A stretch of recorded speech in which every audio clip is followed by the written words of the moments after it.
இன்றைய அன்றாட தியான வார்த்தையில் பகுதி 3இல் கிறிஸ்துவின் மன்றாட்டு ஜெபத்தை பார்க்கலாம். அவர்கள் எல்லோரும் ஒன்றாய் இருக்கவும், பிதாவே, நீர் என்னை அனுப்பினதை உலகம் விசுவாசிக்கிறதுக்காக நீர் என்னிலேயும் நான் உம்மிலேயும் இருக்கிறது போல அவர்கள் எல்லோரும் நம்மில் ஒன்றாய் இருக்கவும் வேண்டிக் கொள்கிறேன். யோவான் 17வது அதிகாரம் 21வது வசனம். நாம் ஒன்றாய் இருக்கிறது போல அவர்களும் ஒன்றாய் இருக்கும்படி நீர் எனக்கு தந்த மகிமையை நான் அவர்களுக்கு கொடுத்தேன். யோவான் 17வது அதிகாரம் 22வது வசனம்.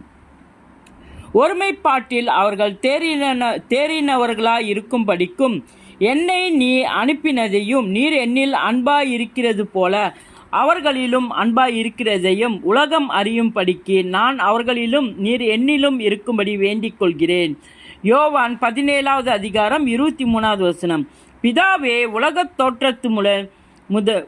தோற்றத்துக்கு முன் நீர் என்னில் அன்பாய் இருந்தபடியினால் நீர் எனக்கு தந்த என்னுடைய மகிமையை நீர் எனக்கு தந்தவர்கள் காணும்படியாக நான் எங்கே இருக்கிறேனோ அங்கே அவர்களும் என்னுடனே கூட இருக்க விரும்புகிறேன். யோவான் 17வது அதிகாரம் 24வது வசனம். நீதி உள்ள பிதாவே, உலகம் உம்மை அறியவில்லை, நான் உம்மை அறிந்திருக்கிறேன். யோவான் 17வது அதிகாரம் 25வது வசனம்.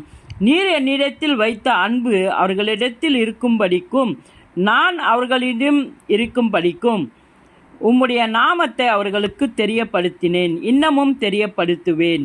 யோவான் 17வது அதிகாரம் 26வது வசனம்.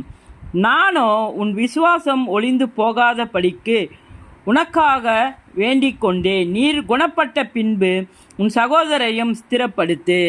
லூக்கா 22வது அதிகாரம் 32வது வசனம். இயேசுவின் நாமத்தில்.